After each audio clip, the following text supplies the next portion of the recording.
அதாவது மதுரைக்கு வந்தாவே காரசாரமான சாப்பாடு அப்படி சொல்லுவோம்ல, அது எனக்கு இப்போ தான் புரியுது. ரொம்பலாம் காரமாக இருக்கா சார்?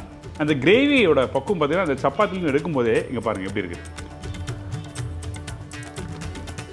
காரம் எப்படி சார் இருக்குது? பெப்பர் காரம். நைஸ். பாயில்டு எக்கை வச்சு நம்ம பண்ணுற ஒரு சூப்பரான டிஷ் இன்றைக்கி முட்டை பெப்பர் கிரேவி. நம்ம ஏற்கனவே நம்ம முட்டை மாஸ் பண்ணியிருக்கோம். ஸோ அந்த மாதிரி ஒரு பாயில்டு எக் வச்சு பண்ணக்கூடிய ஒரு முட்டை பெப்பர் கிரேவி தான் இன்றைக்கி நம்ம பார்க்க போகிறோம். இந்த பெப்பர் மசாலா சொல்லும் போது நம்ம என்ன பண்ணோம், வெங்காயம் தக்காளி போட்டு மசாலா போட்டு வதக்கி எல்லாம் கம்ப்ளீட் பண்ணுவாங்க. ஆனால் இங்கே என்ன பண்ணுறோன்னா வேர்க்கடலாம் போடுறாங்க. இந்த கிரேவி நீங்கள் சப்பாத்தி, புரோட்டா, இட்லி, தோசை, சாதத்தை கூட ஊற்றி சாப்பிடலாம். அவ்வளோ ஃபஸ்ட் கிளாஸாக இருக்கும். வாங்க, நம்ம வீட்டில் எப்பவுமே ஆல் டைம் ஃபேவரட் இந்த முட்டை ரெசிபினாவே.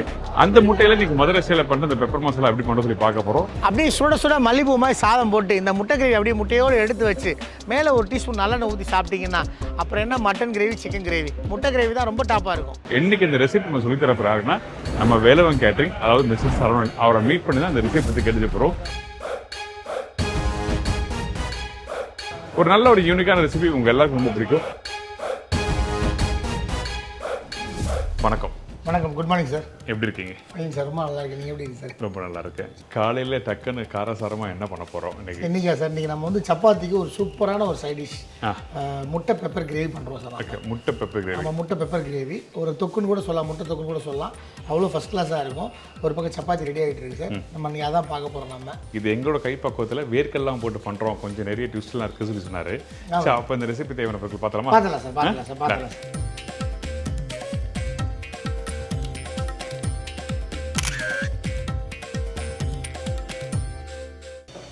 Oil sir. இந்தாங்க, அடுப்பு ஆன் பண்ணியாச்சு. ஃபஸ்ட்டு நல்லெண்ணெய் சார். நல்லெண்ணெய்.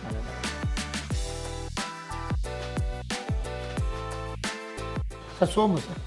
ஃபர்ஸ்ட் சோம்பு. சோம்புலேருந்து ஆரம்பம் சார். சரி, ஓகே. என்ன அது சென்டிமெண்ட் இருக்கா? இல்லை சார், அதனால நல்லா பொரியுமா? ஆமாம் சார், பொரியலுக்கு தான். சரி, ஓகே. சோம்பு சார். இதுக்கப்புறம் இந்த பட்டை, கிராம்பு, ஏலக்காய், இந்த பிரியாணி இலை. ஓகே. ஏலக்காய் ஒரு 4 ஏலக்காய். அதுக்கப்புறம் கிராம்பு சார். கிராம்பு இந்த மொத்தம் இந்த 3 ஐட்டம் போடுறோம். ஆமாம் சார், அவ்வளோ சார். பிரியாணி இலை ஒரு 2 பிரியாணி இலை சார். ஓகே. இப்போ நெக்ஸ்ட் வெங்காயம் போடுறோம் சார். இதுக்கு வந்து நம்ம சின்ன வெங்காயம் யூஸ் பண்ணுறோம் சார். ஓகே. பெரிய வெங்காயம் யூஸ் பண்ணலாம். பட் பெரிய வெங்காயத்தில் கொஞ்சம் அந்த இனிப்பு சுவை இருக்கிறதுனால நம்ம சின்ன வெங்காயம் யூஸ் பண்ணுறோம். ஓகே. ஆனால் இதில் ஒரு பெரிய சேலஞ்சு பார்த்தீங்கன்னா அவங்களுக்கு வெங்காயம் உரிக்க தான் ஒரு பெரிய வேலையாக இருக்குன்னு நினைக்கிறேன். ஆமாம் சார், ஆமாம் சார். இந்தாங்க, இது கூட வேறு என்ன போடுறோம்? இப்போ அடுத்து பச்சை மிளகா, பூண்டு சார். ஓகே. இது போடுறேன் சார், ஒரு 6-7 மிளகா போடுறேன் சார். சரி, ஓகே. சரி, ஓகே. இதுக்கு பிறகு இப்போ அடுத்து வந்து மிளகு, சீரகம், இந்த வேர்க்கடலை சார். எல்லாமே போய் போட்டுருமா? ஆமாம், போடலாம் சார், போடுறோம். ஏன்னா எல்லாமே நம்ம வந்து மிக்சியில் நம்ம கிரைண்ட் பண்ண தான் போகிறோம். ஓகே. அப்படின்னா எல்லாம் நல்லா வதக்கிட்டு அப்படி நம்ம அரைக்கி கொடுத்துருவோம். சரி, ஓகே. அப்போ சீரகத்தை கசகசா போடுறோம் சார். கசகசா இப்போ போட்டுடலாம் சார். வேர்க்கடலை போட்டு அடுத்து கசகசா போடலாம் சார். ஐ திங்க் மிளகு தான் வந்து அதிகமாக இருக்குமா? மிளகு, ஆமாம் சார். இதுக்கப்புறம் நம்ம கொஞ்சோண்டு நம்ம லாஸ்ட் இறக்கையில் கொஞ்சம் பெப்பர் பொடியும் நம்ம போட போகிறோம் நம்ம. ஓகே. அடுத்து வேர்க்கடலை. ஆமாம் சார், வேர்க்கடலை, கசகசா. சரி, ஓகே.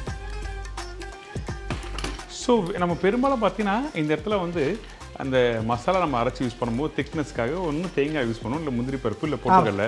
நீங்கள் வேர்க்கடலை யூஸ் பண்ணுறதுக்கு என்ன காரணம்? இல்லை சார், தேங்காய் நம்ம யூஸ் பண்ணோம்னா அது தேங்காய் பாலோட சுவை வந்து அந்த முட்டை மசாலாவோட அந்த காரத்தன்மை, புளித்தன்மை எல்லாத்தையும் எடுத்துரும். ஸோ இந்த வேர்க்கடலைங்கிறது நம்ம வந்து ஒரு கிரேவினஸ்க்காண்டி நம்ம கொடுக்குறோம். நம்ம அந்த கொலகடப்புக்காண்டி அதுவும் இந்த கசகசாவும் அப்படிங்கிற தேங்காய் பாலும் அந்த திக்னஸ்க்காண்டியே நம்ம கொடுக்குறோம்.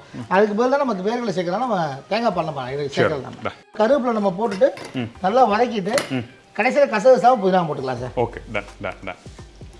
அப்போ எல்லாத்தையும் நம்ம போட்டுருவீங்க? ஆமாம் சார், எல்லாத்தையும் போட்டு நல்லா வதக்கி அரைக்க கொடுத்துருவோம் சார் நம்ம. அப்போது இந்த வெங்காயத்தை வதக்கிற பக்குவம் என்ன மாதிரி பக்குவம் தரணும்? நல்லா அந்த சிவக்க வதக்கிட்டு எல்லாமே நல்லா அந்த கலர் லைட்டாக மாறும் சார். இந்த பச்சை நிறம் போய் ஒரு சிவப்பு நிறம் மாறல அப்படியே நம்ம இது பண்ணிட்டு நம்ம அரைக்கி கொடுத்துடலாம். அப்போ தக்காளி போகிற ஸ்டேஜ் அது வதங்கின போய் போடலாம்? ஆமாம் சார், வதங்கினா தக்காளி நம்ம போட்டு அப்படியே அரைக்கி கொடுத்துடலாம். சரி, ஓகே. அப்போ வதக்கிட்டு சொல்லுங்கள். சரிங்க சார்.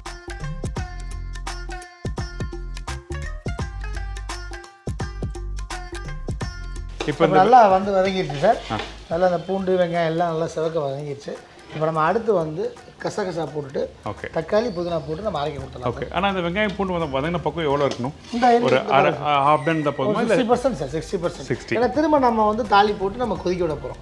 அப்படிங்கிற ஒரு 60% நம்ம வதங்கினா போதும் நமக்கு. போதும். இப்போ இந்த ஸ்டேஜில் கசகசா போடுறோம். ஆமாம் சார். ஸோ இந்த கசகசா போடும்போது நம்ம என்ன கொடுக்கும் அது ஆக்சுவலாக அந்த கசகசா வந்து நல்ல ஒரு பேஸ்டான ஒரு கிரேவினஸ் தான் சார். அந்த வாசனை நம்ம முந்திரி பருப்பு கசகசா அந்த வாசனை ப்ளஸ் வந்து நல்லா வந்து அந்த குழவளவு தன்மை கொடுக்கும் உங்களுக்கு. ஓகே. ஆமாம். இன்னொன்று சில பேர் சொல்லுவாங்க பெரியவங்க இந்த ஜீரணத்துக்கும் கசகசா போடுறாங்க, அது எந்த அளவுக்கு உண்மைன்னு தெரியல. இல்லை சார், ஆமாம் சார், ஆமாம் சார். அதனால நிறைய நான்வெஜ்ஜில் போது கண்டிப்பாக கசகசா இருக்கும். கசகசா என்ன கண்டிப்பாங்க. ஓகே. அதாவது நானே நிறைய விஷயம் தேட வேண்டியது இருக்கு. நம்ம வீட்டில் எல்லாரும் பெரியவங்க சொல்றாங்க, ஆனால் இருந்தாலும் வந்து ஒரு சின்ன சின்ன எல்லாத்துக்கும் ஒரு ரீசன் இருக்கும் சார். கண்டிப்பாக ரீசன்.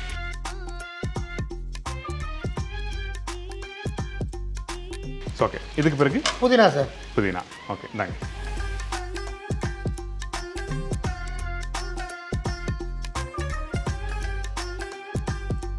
அவ்வளோ சார், நம்ம அரைக்க கொடுத்துறோம். இப்போ கொஞ்சோண்டு தேவையான உப்பு மட்டும் நம்ம அதில் போட்டு கல் உப்பு போட்டுட்டு நம்ம அரைக்க கொடுத்துடலாம் சார். சரி, ஓகே, இந்தாங்க.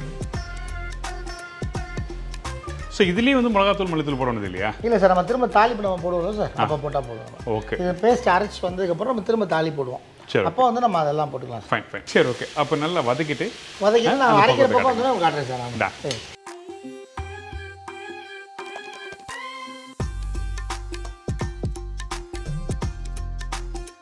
சார் இது வந்து இப்போ நம்ம வதக்கி ரெடியாக இருக்குது. இப்போ நம்ம அரைக்கிற பக்கம் வந்துச்சு. இந்த அளவுக்கு நம்ம வதக்கினாலும் போகுது. இதுக்கு மேலே நம்ம வதக்கினாலும் நம்மளுக்கு கணிசம் கிடைக்காது. ஸோ இதுவே போதுமானது. நம்ம பச்சை வாடை மாறுறதுக்காக தான் நம்ம வதக்குறோம்.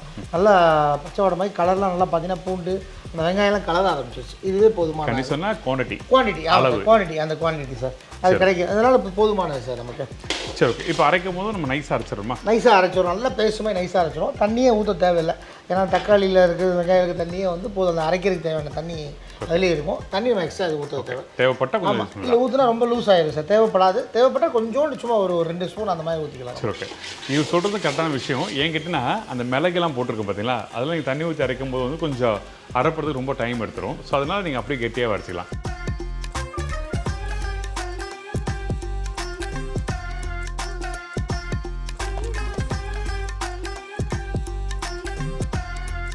இப்போ நல்ல பேஸ்ட்டுமே அரைச்சாச்சு சார். ஓகே. அங்கங்கே அந்த மிளகு வந்து அரைச்சா அந்த பக்கம் தெரியுது. ஆமாம் சார், கருப்பாக தெரியுது. ஆமாம் சார்.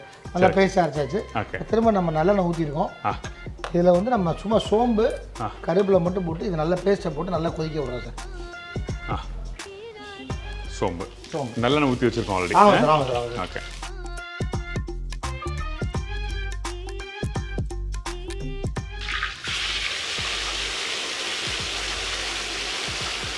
ஓகே. அரைச்சி அந்த மசாலாவை இதில் ஊற்றியாச்சு. ஆமாம் சார், வழக்கம் ஊற்றியாச்சு. இப்போ நம்ம மசாலா அந்த மஞ்சள் தூள் மிளகாத்தூள் மல்லித்தூள் நம்ம போட்டுக்கலாம். ஓகே.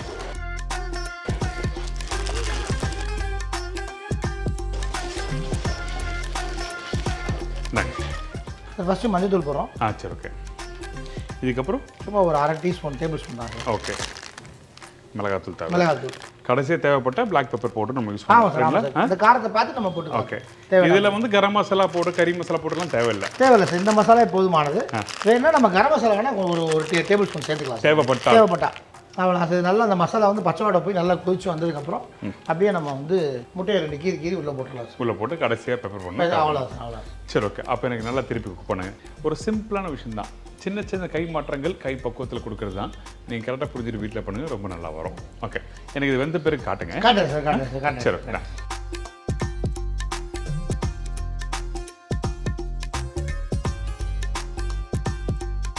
இப்போ பெப்பர் மட்டும் நம்ம கொஞ்சம் சேர்த்துக்கணும் சார். ஓகே. பெப்பர் மட்டும் சேர்த்துக்கிட்டு கொஞ்சோண்டு சேர்த்துக்கலாம். திரும்ப நம்ம இறக்கும் போது தேவைப்பட்டால் இன்னும் கொஞ்சம் சேர்த்துக்கலாம் நம்ம. சரி.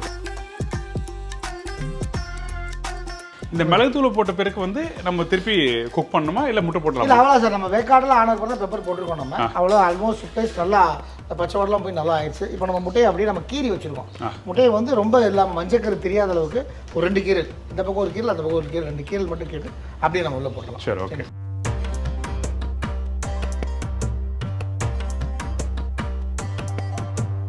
இப்போ வந்து நம்ம தேவைன்னா நம்ம அந்த பெப்பர் மட்டும் நம்ம சேர்த்துக்கலாம்.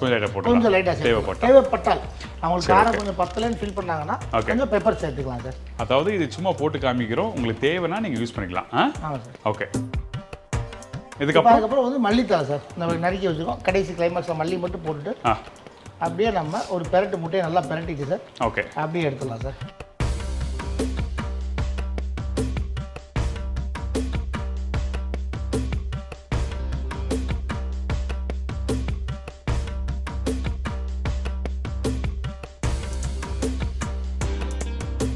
சார் முட்டை போட்டு நல்லா கொதிச்சிருச்சு சார். அதாவது சூப்பராக மிக்ஸ் ஆயிடுச்சு. இன்னொன்று மிக்ஸ் பண்ணுற பக்கம் ரொம்ப இம்பார்ட்டன்ட். ஆமாம், இல்லைன்னா உடஞ்சிரும். உடஞ்சிரும் கண்டிப்பாக. உடஞ்சிருச்சுன்னா அது அந்த கிரேவியே நாஸ்டி ஆகிருக்கு. ஆமாம். அதனால் சார் இப்போ கரெக்டாக சூப்பராக உடையாமல் நல்லா ஒரு மிளகு கறி அவ்வளோ சார். நீங்கள் சாப்பிட்ற ரெடி. மேலாப்பில் அப்படியே நல்லெண்ணெய் மட்டும் ஊற்றி அப்படியே உங்களுக்கு வைக்கிறேன், நீங்கள் சாப்பிடுங்க சார். அடடா, அந்த அந்த மிளகோட அந்த அந்த வாசம் தெரியுது.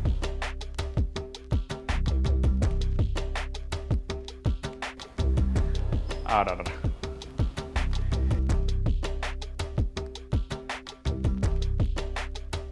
டேஸ்ட் பண்ணலாமா? தாராளமாக பண்ணுங்க சார். எனக்கு அந்த மசாலோட வாசம் சாப்பிட்றதுக்கு முன்னாடியே நல்லாவே தெரியுது. அதாவது மதுரைக்கு வந்தாவே காரசாரமான சாப்பாடு அப்படின்னு சொல்லுவோம்ல, அது எனக்கு இப்போ தான் புரியுது. ரொம்பலாம் காரமாக இருக்கா சார்? அந்த கிரேவியோட பக்கம் பார்த்தீங்கன்னா அந்த சப்பாத்திலேருந்து எடுக்கும்போதே இங்கே பாருங்கள் எப்படி இருக்குது. ஒரு திக் கீழே விழாது, ஒட்டிக்கிட்டு. இந்த பன்னீர் பட்டர் மசாலா பண்ணுவாங்கல்ல, அந்த மாதிரி அதே பக்கம் தான். ஆனால் இது வெறும் வெங்காயம் தக்காளி வச்சு பண்ணிருக்கோம், வேர்க்கடலை. ஆமாம் சார்.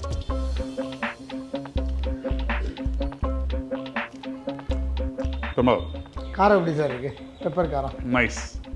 பட் எனக்கு புரியுது. சரிங்க. எனக்கு ஒரு காரம் கூட இருக்கு, ஆனால் இந்த காரம் எல்லாருக்கும் பிடிக்கும். இல்லை சார், அது நம்ம கடைசியில் கொஞ்சம் பெப்பர் சேர்த்துல சார். வேண்டாங்கிறவங்க காரம் கம்மியாக வேணுங்கிறவங்க அது பெப்பர் சேர்க்க. ரெண்டாவது நல்லெண்ணெய். அந்த நல்லெண்ணெய் அப்படி மேலே போட்டு சாப்பிடும்போது அந்த பச்சை வாசனை சாப்பிடும்போது சூப்பராக இருக்குது. சாதத்துக்கு ஃபர்ஸ்ட் கிளாஸாக இருக்கும். சாதத்துக்கு இந்த கிரேவி போட்டு அதில் ஒரு சொட்டு 2 நல்லெண்ணெய் ஊற்றி சாப்பிட்டிங்கன்னா அப்படியே நாட்டுக்கோழி குழம்பு சாப்பிட்ற மாதிரி இருக்கும் சார். இங்கே பாருங்கள், இந்த முட்டை இப்படி எடுத்து அந்த மசாலாவோட டிப் பண்ணி அதை சாப்பிடணும். அது அப்போ தான் அந்த முட்டைக்கு சாப்பிடும்போது, வெறும் முட்டை சாப்பிடும்போது என்னடா ஒரு மாதிரி சப்புன்னு இருக்குமா நினைப்பீங்க. ஆனால் இந்த ஒரு மசாலா கிரேவியோட சேர்த்து சாப்பிட்டீங்கன்னா ஃபர்ஸ்ட் கிளாஸ் ஆகுது. Really happy. Thank you sir. எனக்கு உங்கள் நம்பர் கொடுங்க. ஓகே சார், நான் சாப்பிட்டு முடிச்சிடறேன். இந்த மாதிரி முட்டை கிரேவி நீங்களும் சாப்பிட்டு உங்கள் வீட்டில் கொடுங்க. உங்கள் வீட்டில் முட்டை பாயில்டே சாப்பிட மாட்டேன்னு சொல்கிற கிட்ஸு கூட ஒரு 2 முட்டை 3 முட்டை சாப்பிடுவாங்க. ஏன்னா அவ்வளோ ஒரு ஃபஸ்ட் கிளாஸாக இருக்கும். ரொம்ப காரம் கிடையாது இதில். இந்த பெப்பர் காரம் தான். இந்த பெப்பர் காரம் உங்களுடைய தேவைக்கு தகுந்த மாதிரி நீங்கள் கூட்டி குறைச்சிக்கலாம். ஸோ இந்த மாதிரி ஒரு கிரேவி நீங்கள் பண்ணிவிட்டு உங்களுடைய ஃபீட்பேக் சொல்லுங்கள். இந்த மாதிரி உங்களுக்கு டிஃப்ரெண்ட்டான ஒரு மதுரை ஆத்தென்டிக் ஸ்டைலில் ஃபுட்டு செய்யணும் அப்படின்னா எங்களுடைய வேலவன் கேட்டரிங் தொடர்பு கொள்ளுங்கள். எங்களுடைய ஃபோன் நம்பர் 9842373007, 9025473007. நம்ம மதுரை ஸ்டைலில் நம்ம சாப்பாடு வெட்டிங் ஃபங்க்ஷன்லாம் பண்ணோம். கண்டிப்பாக நம்ம வேலவன் கேட்டரிங் கூப்பிடலாம். மிஸ்ஸஸ் சரவணன் சாரை நல்லா தரமாக செஞ்சு தருவாங்க, உறுதியாக நான் சொல்கிறேன். இதே மாதிரி நான் இன்னொரு நாள் இன்னொரு ஊரில் ஒரு புது ரெசிபி சந்திக்கிறேன். நன்றி, வணக்கம். சீப்பு பாட்டேக்கர். Thank you so much.